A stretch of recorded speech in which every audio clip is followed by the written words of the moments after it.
Dance troupe തുടങ്ങിയതിനെ പറ്റിയിട്ടാണ്. അത് സംസാരിക്കാൻ ഒരാളും കൂടെ വേണം, കാരണം അതിനകത്തൊരു കഥയുണ്ട്, ഒരു എൻട്രി ഉണ്ട്. അതില്ലാതൊരു സുഖം വരില്ല. പെണ്ണേ ഒരു കാര്യം സംസാരിക്കാൻ നിങ്ങൾ കൂടെ വന്നേ പറ്റൂ. ഹായ്, നമസ്കാരം. ഇരിക്കും. ഹാപ്പി ആയാ? പിന്നെ എന്താ കാര്യം എന്ന് പറഞ്ഞോട്.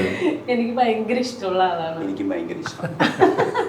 ഞാൻ ചേട്ടയുടെ എപ്പോഴും പറയാറുണ്ട്, കാണാനായിട്ട് ഭയങ്കര ആഗ്രഹമുണ്ട്. ഒരു പ്രാവശ്യം കാണുകയും ചെയ്തു, പക്ഷെ സംസാരിക്കാൻ പറ്റിയില്ല. അതിനെ ചീത്ത പറഞ്ഞു.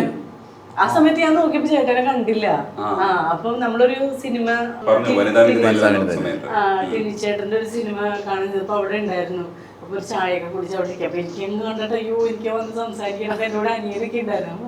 ചേച്ചിക്ക് പോയി പറയാൻ പാടില്ല, ഞാൻ ഇന്നാളുടെ വൈഫ്. ഞാൻ ഇല്ല, ചേട്ടയും കൂടെ വരട്ടെ. ആ സമയത്ത് നോക്കിയപ്പോ ആളെ കണ്ടില്ല. അല്ല ഞാൻ വന്നിട്ട് പിന്നെ ആള് പോവും ചെയ്തായിരുന്നു. എനിക്ക് ഭയങ്കര ഇഷ്ടമാണ് ആളെ. അല്ല ഇതിപ്പോ ആരാ ഇന്റർവ്യൂ പരിപാടി നമ്മൾ വേറൊരു കാര്യം ചോദിക്കാൻ വേണ്ടി. ഞാൻ യഥാർത്ഥത്തിൽ ഇപ്പൊ പറഞ്ഞത്, ഞങ്ങളൊരു കാര്യം സംസാരിക്കാൻ തുടങ്ങുമായിരുന്നു ഡാൻസ് സ്കൂളിനെ പറ്റിയിട്ട്. പക്ഷെ ആ ഡാൻസ് സ്കൂളിനെ പറ്റിയിട്ട് പറയുമ്പോൾ ഇത് ഒരാൾ പോരാ, രണ്ടുപേരും വേണം. ഡാൻസ് സ്കൂൾ പൂട്ടിയ കഥയാണ് ഞാൻ ചോദിക്കുന്നത്. രസകരമായ കഥയാണ്. കാരണം എന്താ അറിയാമോ, ഈ ഡാൻസ് സ്കൂളിൽ കണ്ടുമുട്ടിയ ടീച്ചേഴ്സ് രണ്ടുപേരും കൂടെ കല്യാണം കഴിച്ചു പോയപ്പോൾ ഡാൻസ് സ്കൂൾ പൊട്ടിപ്പോയെന്ന് പറയുന്ന ഒരു നരേഷൻ ഉണ്ട്. കത്തിച്ചെന്ന് പറഞ്ഞാൽ പിന്നെ ഞങ്ങൾ നേരത്തെ കണ്ടിരുന്ന പാരന്റ്സ് ഒക്കെ ഓ ടീച്ചർ സാർ എന്ന് പറഞ്ഞ ടീച്ചർ അങ്ങനെ പറയുന്ന ഒരു അവസ്ഥ. ഞാൻ അതിലേപ്പത്തേക്ക് എന്നെ കണ്ടപ്പോൾ അടുത്ത് അത് കുട്ടികളെ പഠിപ്പിക്കുന്നവർ തമ്മിൽ പ്രേമിക്കാൻ പാടില്ല. പ്രേമിക്കുക അത് കുഴപ്പമില്ല, പക്ഷെ ഒരു മാസം കൊണ്ടൊക്കെ ഇങ്ങനെ കാണിക്കുന്നവരറിഞ്ഞ അത് കൂടാണ്ട് നമ്മളെ സപ്പോർട്ട് ചെയ്തത് ആ പിള്ളേര് തന്നെയായിരുന്നു. വിളിച്ചിട്ട് വരാനായിട്ടേ 2 പെൺകുട്ടികളും 2 ആൺകുട്ടികളും കൂടെ ഉണ്ടായിരുന്നു. സത്യത്തിൽ വിളിച്ചിട്ട് വരുന്ന രീതിയിലല്ല ഞാൻ പോയത്. പക്ഷെ പിള്ളേരാ പറഞ്ഞു നമുക്ക് കൊണ്ടുപോകാം, ചേച്ചിനെ കൊണ്ടുപോകാന്ന് പറഞ്ഞു. അങ്ങനെ സിറ്റുവേഷൻ ഞാൻ പറഞ്ഞുതരാം. ഞാൻ ഇതുപോലെ ഞങ്ങൾ പ്രോഗ്രാം ചേട്ടൻ്റെ കല്യാണം കഴിഞ്ഞ് പിറ്റേ ദിവസം വരുന്നു. പ്രോഗ്രാം കഴിഞ്ഞ് അത് തന്നെ അവരുടെ എല്ലാ പരിപാടിയും പൊളിച്ച് കളഞ്ഞു ഞങ്ങൾ. അപ്പോൾ ഇങ്ങനെ ഡ്രസ്സ് കൊടുക്കാൻ വേണ്ടി പോയതാണ്. അത് ചെന്നപ്പോഴത്തേക്ക് അടുത്ത ആഴ്ച നിശ്ചയമാണ് കല്യാണം. ചെക്കൻ്റെ വീട്ടിൽ നിന്ന് ആൾക്കാർ അല്ല ഇങ്ങോട്ട് വരുന്നു. എനിക്ക് ഇഷ്ടമായിരുന്നല്ലോ, പിന്നെ ഇതിന് ഉറപ്പിക്കണത് ഉറപ്പിച്ചിട്ടായിരുന്നു. അപ്പോൾ അങ്ങനെ അവിടെ നിന്ന് ആൾ വരാൻ പോകുന്നൊക്കെ പറഞ്ഞപ്പോൾ ഞാൻ എന്നാൽ പിള്ളേർ എന്നോട് പറഞ്ഞു ചേട്ടാ വിളിച്ചു നമുക്ക് കൊണ്ടുപോകാമെന്ന് പറഞ്ഞു. കൊണ്ടുപോയേക്കണം വലിയ സ്കോർപ്പിയോനെ ഞങ്ങൾ ചെന്നേക്കണം. ഓട്ടോറിക്ഷയൊക്കെ രക്ഷപ്പെടാൻ പറ്റിയ വണ്ടിയായിട്ട് ചെന്നേക്കണം. അപ്പോൾ പിള്ളേർ നിർമ്മിച്ചപ്പോൾ ഞാൻ ചോദിച്ചു, വീട്ടിൽ ചോദിച്ചപ്പോഴത്തേക്ക് അമ്മ ഈ അരമതലിന് അപ്പുറത്തായതുകൊണ്ട് എന്നെ തല്ലിയില്ല. ഇപ്പുറത്താണെങ്കിൽ അപ്പടിച്ചേനെ, അല്ല അത് ചാടി വരണം ഇപ്പുറത്തോട്ട്. അപ്പോൾ തല്ലിയാനായിട്ടാന്ന് പറഞ്ഞു തന്നെ, ചൂലിനടിച്ചേനെന്ന് എന്താ പറഞ്ഞല്ലേ. ഇല്ല സത്യം സത്യം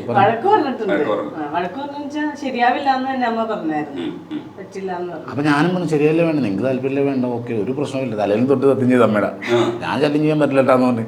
എന്നിട്ടാ വിളിച്ചിട്ട് പോകുന്നത്. അത് ഓട്ടോറിക്ഷയ്ക്ക് വന്നപ്പോഴത്തേക്ക് ഓട്ടോറിക്ഷക്കാരനും പറഞ്ഞു, അപ്പം തന്നെ പറഞ്ഞു നിങ്ങൾ ഒളിച്ചു വിടുവാണെന്ന് ചോദിച്ചാൽ പറഞ്ഞാൽ അതെ ഇറക്കി വിടുമെന്ന് പറഞ്ഞാൽ ഞാൻ പറഞ്ഞു അതേ ഏട്ടാന്ന് പറയും. എന്നാൽ ഈ വഴി പോകണ്ട, പിടിക്കപ്പെടും, നമുക്ക് ഇപ്പുറേ പോകുന്നു. ആ ഉള്ളി വേറെ ലെവല്. അങ്ങനെ കൊണ്ടുപോയി. എന്നിട്ട് ഞങ്ങളുടെ ഒരു പപ്സും ഉണ്ട് 300 രൂപ ഉണ്ട് ഒളിച്ചോടുമ്പോൾ. ഓട്ടോറിക്ഷയിൽ പിള്ളേരെ അടക്കം വെച്ച് ഇറക്കി വിട്ടിട്ട് ഞങ്ങൾ ഫ്രണ്ടിൻ്റെ വീട്ടിലേക്ക് പോയി. ഫ്രണ്ടിൻ്റെ വീട്ടിലേക്ക് ചെന്ന് പിന്നെ അവൻ്റെ അമ്മ സന്ധ്യാസമയത്ത് അമ്മ വാതിലിങ്ങനെ കൈ വെച്ചിരിക്കുക എന്താ താജു. അപ്പം ഞാൻ ഇല്ലമ്മ വെറുതെ വന്ന് അതാരാണ് ഞാൻ വിളിച്ചിട്ട് വന്നപ്പോൾ അതേപോലെ ഊറും താഴ്ത്തിട്ടിരുന്നമ്മ. പിന്നെ അവരൊക്കെ കൂടി വന്നിട്ട് നേരെ രജിസ്റ്റർ ഓഫീസിൽ പോയി കല്യാണമൊക്കെ കഴിച്ചിട്ട് ഒരു ഡേറ്റ് ഫിക്സ് ചെയ്തിട്ട് രണ്ടുപേരും അങ്ങോട്ടും ഇങ്ങോട്ടും കൊണ്ടുപോകുമ്പോൾ മറ്റേ കുഞ്ചാക്കോവനെ ശാലിനെയും കൊണ്ടുപോകണ പോലെ നോക്കിയാൽ പോണത്. ശാലിനിയുടെ കൂടെ കുറേ ആൾക്കാരുണ്ട്, ഇയാളുടെ കൂടെ. ഞാൻ ഒറ്റയ്ക്ക് നിൽക്കുക, എന്നെ കൊണ്ടുപോകാൻ ആളില്ല. ഞാൻ ബസ്സിറങ്ങി വീട്ടിൽ ചെന്ന് അമ്മ വാദിക്കിരിക്കുക. എന്നെ കണ്ടപ്പോഴേ എൻ്റെ ദൈവം എന്നൊരു അടി അടിച്ച് അമ്മ എന്നോട് പറഞ്ഞു എനിക്ക് ഇഷ്ടപ്പെട്ട് വിളിച്ചിട്ട് വരാൻ പറഞ്ഞു. അത് വെറുതെ പറഞ്ഞു, എനിക്കിങ്ങനെ വെണ്ണുണ്ടെന്ന് പോലും നമുക്കറിയില്ല. അപ്പം അത് കഴിഞ്ഞിട്ട് പിന്നെ ഞങ്ങൾ ഈ പിള്ളേർ നല്ല തല്ലുകൊണ്ടെന്ന് കൂടെ വന്നവർ അവരെ തല്ലുമൊക്കെ തല്ലി ചെയ്തപ്പോൾ പെൺകുട്ടികളെ തല്ലിയപ്പോൾ പറഞ്ഞ് അവർ പറഞ്ഞു അവരും കൂടി വന്നാൽ പറയാമെന്ന് പറഞ്ഞു, ആൺകുട്ടികളും കൂടി. അപ്പോൾ അവന്മാരും കൊണ്ട് നിർത്തി ഒന്നിച്ച് ചോദിച്ചെന്ന് പറഞ്ഞാൽ ഞങ്ങൾക്കറിയില്ല എന്ന് ഒന്നിച്ച് പറഞ്ഞവർ. പിന്നെ എല്ലാവരും എൻ്റെ ഞങ്ങളുടെ കല്യാണത്തിന് ഫുള്ള് ഞങ്ങളെ കൊണ്ടുവരാനും ഒക്കെ പിള്ളേരാ മൊത്തം എല്ലാവരും. കാരണം ഒരു മാസം ഇയാൾ വന്നിട്ടുള്ളൂ. 1 മാസം 3 മാസം 3 മാസം. ഈ 3 മാസത്തിലുള്ള എത്ര ശനി ഞായറുണ്ട് അത് ഞങ്ങൾ കണ്ടിട്ടുള്ളൂ നേരിട്ട്. അപ്പം സാജുവിന് ശരിക്കും ക്ലാസിക്കൽ അറിഞ്ഞൂടായിരുന്നു. ക്ലാസിക്കല് പഠിപ്പിക്കാനല്ലേ വന്നത്? ക്ലാസിക്കൽ പഠിപ്പിക്കാം. അപ്പം സാജുവിന് ക്ലാസിക്കൽ അറിഞ്ഞൂടായിരുന്നു, അല്ലാത്തതും ഇല്ല. നമ്മൾ അന്നത് ബ്രേക്ക് ഡാൻസ് ആയിരുന്നു. പിന്നെ വാതില് ഷർട്ട് ഇറങ്ങി തന്നെ ഇങ്ങനെയൊക്കെ ഇടുള്ളൂ. ഈ ഡാൻസ് പ്രാന്ത് പിന്നെ എങ്ങനെയാ മാറിയത്? ഇതോടുകൂടിയാണോ മാറിയത്? അല്ല, അതോടെ ഏകദേശം നിന്നല്ലേ. ഇത് തന്നെ നല്ല ഡാൻസ് കണ്ടു തുടങ്ങിയപ്പോഴത്തേക്കും അത് ഈസ്റ്റേണും വെസ്റ്റേണും കൂടി മിക്സ് ആയപ്പോഴത്തേക്ക് സംഭവം അവിടെ ഇൻസ്റ്റിറ്റ്യൂട്ട് കൂട്ടിക്കെട്ടി അതോടെ ഡാൻസ് നിർത്തി. ഡാൻസ് നിർത്തിയല്ലേ? ഡാൻസ് നിർത്തിയിട്ട് പിന്നെ കല്യാണം കഴിഞ്ഞാൽ അവിടെ സ്കൂളിൽ പഠിപ്പിക്കാൻ ഞങ്ങൾ പോയിട്ടുണ്ടായിരുന്നു. സ്കൂളിൽ പോയിട്ടുണ്ടായിരുന്നു. കിൻഡർ ഗാർഡൻ സ്കൂളുണ്ട് അവിടെ. ഡാൻസ് ടീച്ചേഴ്സ് ആയിട്ട് അതാ അവിടെയായിരുന്നു. അവിടെ വെച്ചാണ് ഞങ്ങൾ ശരിക്കും നിർത്തിയത്. ഇത്തരം വലിയ പിള്ളേരെ പഠിപ്പിക്കുന്ന കുഞ്ഞുങ്ങൾ ആദ്യമായിട്ട് പഠിപ്പിക്കുകയല്ലേ. ഇവിടെ നിർത്തിയിട്ട് മറ്റേനെ ഒതുക്കുമ്പോൾ ഇപ്പം ഇവിടെ വരും, പുറകെ വരും. എവിടെ സാറേ എന്ന് ചോദിച്ചിട്ട് ഞാൻ എന്നെ അവിടെ നിർത്തിയതല്ലേ, നിങ്ങളോട് പറഞ്ഞേ ഇവിടെ പിടിച്ചോട്ടെ, ഇവനെ പിടിച്ചോന്നിട്ട് ഞാൻ ഇവനെ നിർത്തിയിട്ട് അപ്പുറത്ത് ചെല്ലുമ്പോഴത്തേക്ക് ഇത് 3 കൂടി ഇങ്ങോട്ട് വരും. അവസാനം വട്ടം വരച്ചു കൊടുത്തു ഇങ്ങനെ ഇതിൻ്റെ ഉള്ളിൽ നിൽക്കാൻ. പിന്നെ ഈ വട്ടത്തിന് ഇടിയായി. ആനിവേഴ്സറി ആയപ്പോഴത്തേക്ക് ഞങ്ങൾ രണ്ടുപേരും തീരുമാനിച്ചു ഇനി നമ്മുടെ ലൈഫിൽ ഡാൻസ് ഇല്ല.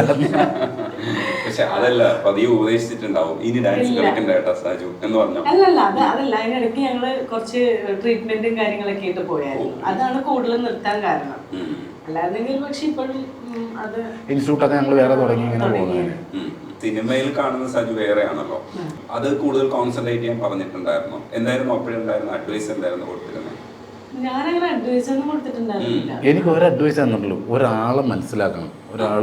ഒരു ഡയറക്ടർ അദ്ദേഹത്തിൻ്റെ പേര് കേട്ടാൽ അത് ആരാണെന്ന് ആളെ കണ്ടാൽ മനസ്സിലാവണം. അങ്ങനെ എല്ലാം പഠിച്ചു വെക്കണമെന്ന് പറഞ്ഞു. ഇപ്പോഴും എനിക്കില്ലാത്ത എൻ്റെ ഏറ്റവും വലിയൊരു പോരായ്മ അത്. ഒരു പ്രശസ്തനായിട്ടുള്ളൊരു ഡയറക്ടർ എന്ന് വെച്ചാൽ തന്നെ എനിക്ക് അറിയാൻ പറ്റില്ലെന്നേ. പേര് പറഞ്ഞ് നമുക്ക് പേര് പിന്നെ ആളുടെയൊക്കെ പറഞ്ഞാൽ അറിയാം, പക്ഷേ ഈ ആൾ മുമ്പ് വെച്ച് ചിലപ്പോൾ എനിക്ക് അറിയാൻ പറ്റില്ല. അങ്ങനെ എനിക്ക് എയർപോർട്ട് വെച്ചിട്ട് ഫ്ലൈറ്റ് വെച്ച് സംഭവം ഉണ്ടായിരുന്നു. എൻ്റെ അടുത്ത സീറ്റിലിരുന്ന ആളും മെയിനായിട്ടുള്ള ഡയറക്ടറാണ്. വീണ നായരിൽ സംസാരിക്കുമോ, ഞാനിവിടെ ഇങ്ങനെ ഇരിക്കേ. കാരണം അവിടെ ഫ്ലൈറ്റ് എയർപോർട്ടിൽ നിന്ന് പോയി നീ ആരോട് ഇത്ര നേരം സംസാരിച്ചുകൊണ്ടിരുന്നു. അപ്പോൾ അത് ഇന്നാളോ അയ്യോ ഞാൻ പോയി ഞങ്ങൾ ചെല്ലി ചിലപ്പോൾ അത് പ്രശസ്തമായിട്ടുള്ള ഡയറക്ടർ അല്ല പിന്നീട് ഒരാളോട് പറഞ്ഞെന്ന് പറഞ്ഞു. അപ്പോൾ ഞാൻ എന്നോട് പറയുന്നത് എൻ്റെ ഏറ്റവും വലിയ പോരായ്മ അത്, ഒരാളെ നമ്മൾ മനസ്സിലാക്കി വെക്കില്ല. എന്നോടൊന്ന് ചോദിക്കും എന്റെ സിനിമയിലെ ആളാരാന്ന്. ഒന്നാമത്തെ കാര്യം എന്താണെന്നറിയോ, കളിക്കണത് ഗെയിം ആയിരിക്കും, ഫുൾ ടൈം ഗെയിമാണ്. ടോയ്ലറ്റില് ഞാൻ നേരത്തെ താമസിച്ച വീട്ടിൽ ടോയ്ലറ്റിൽ ഞാൻ ആംഗ്രി ബേഡ്സാണ് കളിക്കുന്നത്. അപ്പം എന്നൊക്കെ ഒച്ചയല്ലേ. അപ്പം അപ്പുറത്തെ വീട്ടിൽ ആൻറ്റി നിങ്ങളുടെ ബാത്റൂമിൽ നിന്ന് സൗണ്ട് കേൾക്കണമെന്ന്. അത് കാരണം ഞാൻ ഇപ്പം സൈലന്റ് ആക്കി വെച്ചിട്ടാണ് ഗെയിം കളിക്കുന്നത്. ഇന്നും 15 മിനിറ്റ് ഉണ്ടായിരുന്നു. തോക്കുമ്പോൾ ദേഷ്യമോ പിന്നെയും കളിക്കുന്നുണ്ട്. കൊറേ നേരം ഇതേപോലെ ആരെങ്കിലും വീട്ടിലേക്ക് വരണമെന്ന് പറയുമ്പോഴാണ് അതിന്റെ ഡ്യൂറേഷൻ കുറയ്ക്കണത്. അല്ല പോകണ്ടെന്നുണ്ടെങ്കിൽ അത് അരമണിക്കൂറിന് മേലേക്ക് ഇരുന്ന് ഇരിക്കും. അരമണിക്കൂറൊക്കെ ചെറുത്.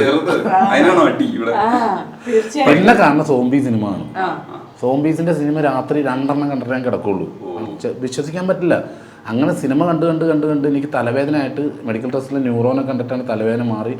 3 മാസം മരുന്ന് കഴിച്ച് തലവേദന മാറി. തലവേദന തന്നെ എനിക്ക് വെട്ടം കാണാൻ പാടില്ല, ശബ്ദം കേൾക്കാൻ പാടില്ല, ഭയങ്കര പ്രശ്നമായിരുന്നു. അത് ഈ സിനിമ കണ്ട് അവിടെ ഇപ്പം ട്രൈപ്പോഡ് ഇരിപ്പുണ്ട്, ബെഡ്റൂമിൻ്റെ അടുത്ത് ട്രൈപ്പോഡ് വെച്ചിട്ട് മൊബൈൽ വെച്ചിട്ടിരുന്ന് കാണും.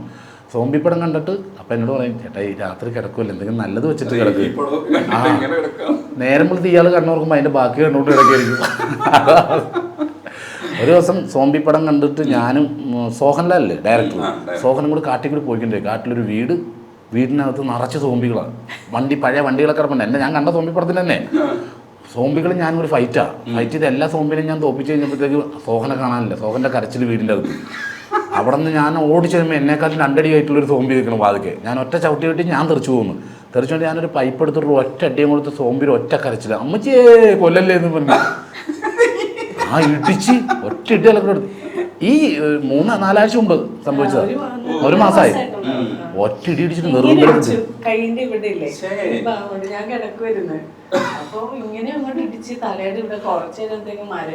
എൻ്റെ ഒന്നും പറ്റിയില്ല. പക്ഷെ മരവിച്ചു പോയതാ. അപ്പോഴേ അമ്മ സിനിമ കണ്ടിട്ടാന്ന് പറഞ്ഞു. സിനിമ അതപ്പൊ പറഞ്ഞില്ല കേട്ടോ. ഇല്ല, അത് പിറ്റേ ദിവസം രാവിലെ അറിയില്ലല്ലോ. ഓ, അപ്പൊ ഞാൻ വിചാരിച്ചു ഉറക്കത്തിലായിരിക്കും എന്ന് വിചാരിച്ചിട്ട് ആ സാരിലായിട്ട് എനിക്ക് വേദന എടുത്തില്ല, കുഴപ്പമൊന്നുമില്ല, എവിടെ മരവിച്ചിരിക്കണമെന്ന് പിന്നെ എനിക്ക് മനസ്സിലായത്. കൊറേ നേരത്തേക്ക് ആ കൈ ഇവിടെ തന്നെ ഇരിക്കണ പോലെ പിന്നെ ദിവസം ഇതുപോലെ തന്നെ ഒരു ഓട്ടോറിക്ഷക്കാരൻ ഇതുപോലെ തന്നെ കൊണ്ടുപോകണം. ഓട്ടോറിക്ഷക്കാരനായിട്ട് രശ്മി സംസാരിച്ച് രശ്മിനോട് ചൂടായ ഓപ്ഷൻ ടിക്കറ്റ് ഓട്ടോറിക്ഷക്കാരനെ അടിച്ച് ഒരൊറ്റ അധ്യാനം കൊടുത്തു. അപ്പോഴും അമ്മച്ചി ചെയ്യുന്നവരെ കരഞ്ഞ് ഇയാൾക്കിട്ട് തന്നെ കൊടുത്തത്. ആ സ്വപ്നത്തിൽ ഓട്ടോറിക്ഷക്കാരൻ്റെ അടിയും കൊണ്ട് എൻ്റെ അടിയും കൊണ്ട് ഇപ്പൊ കിടക്കുന്ന എങ്ങനെയാ തരുമോ? ഞാൻ സിനിമ കണ്ടെന്നിട്ട് ചിലപ്പോൾ ഞാൻ ഇങ്ങോട്ട് തല വെച്ച് കിടക്കണേ അങ്ങോട്ട് തല വെച്ച് കിടക്കും. അല്ല, അത് അങ്ങനെ കിടന്നിട്ടാണ് ഇപ്പൊ വന്ന് ഇടിച്ചത്. ഞാനിത് ഇങ്ങനെ കണ്ടോണ്ടിരിക്കുന്നല്ലേ, അപ്പൊ എന്താ വെച്ചാൽ തിരിഞ്ഞു കിടക്കാ, ചിലപ്പോ ഇടി പ്രതീക്ഷിക്കാലോ എന്ന് വിചാരിച്ചിട്ട് ഞാൻ ഇപ്പറേക്ക് തിരിഞ്ഞു കിടന്നു. തിരിഞ്ഞു കിടന്നപ്പോ ഏതോ ഓഫ് ചെയ്തിട്ട് എപ്പോഴോ എന്റെ അടുത്തേക്ക് തിരിഞ്ഞു ഇവിടെ വന്ന് കിടന്നിട്ട് അവിടെ വന്ന് ഇടിച്ചു.